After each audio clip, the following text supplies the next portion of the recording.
Hello everyone, welcome to my mini blog है। यो चाहिँ हिजोको भिडियो। हिजो चाहिँ वाङ लिनुको लागि गएको थियौँ हामी 10 माइल गुम्बामा। गुम्बा जाँदैछौँ। यहाँको वेदर चाहिँ दामी भएको रहेछ आज चाहिँ। घाम दामी लागेको छ है दादा। यहाँ दादा पनि हुनुहुन्छ। हामी चाहिँ पुगिसक्यौँ यहाँ है। यहाँ चाहिँ चोय हुँदो रहेछ, हेर्नुहोस् तपाईहरु पनि। गुम्बा चाहिँ यहाँ रहेछ है।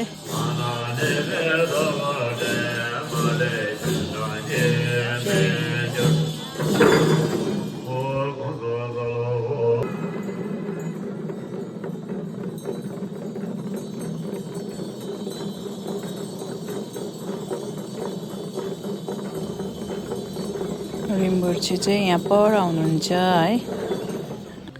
अनि यहाँ भाइले पनि ठिकै एउटा पेचा किन्नु भएछ है। यहाँ बिक्री गर्नु राख्नु भएको रहेछ। अनि त्यो हेरेर हामी पनि एकछिन पढ्यौँ उहाँहरूसँग है।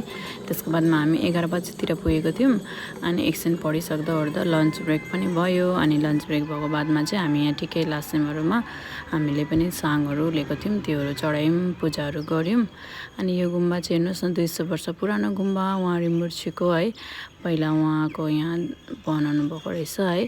यो चाहिँ भित्रपट्टि हो गुम्बाको, तपाईहरु पनि दर्शन गर्नुहोस् है। अनि यहाँ चाहिँ उहाँ जो जटेल रिम्बुर्छे हुनुहुन्छ है, उहाँको पनि यहाँनिर बनाएर राख्नु भएको रहेछ। अनि हामी यहाँ एकछिन दर्शन गरेर निक्लिसकेपछि फेरि हामी त्यसको बादमा 1 बजिहाल्यो। अनि हामी चाहिँ वाङको लागि बसिरहेको छौँ यहाँ चाहिँ है। हामी सबैजना वाङको लागि बसिरहेको छौँ। अनि त्यसको बादमा यहाँ रिम्बुर्छे पनि आउनुभयो, उहाँ हुनुहुन्छ है। रिम्बुर्छे चाहिँ हामीलाई वाङ दिनुहुने गेल्से रिम्बुर्छे। अनि त्यसको बादमा हामी वाङ लिनु लागि यहाँ अब बसिरहेको छौँ है।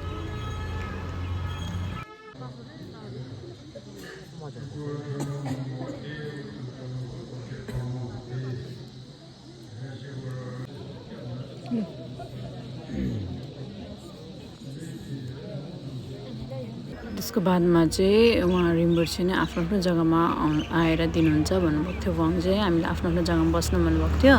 अनि आउनुहुँदैछ है। उहाँ आफ्नो आफ्नो जग्गामै बसेर चाहिँ सबैलाई हामीले यो ठुमको वाङ लुङ्थ्यो उहाँ चाहिँ है। अनि हामीले आफ्नो बसेको जग्गामै उहाँ रिम्बुर्छे आफै आएर दिनुहुँदैछ।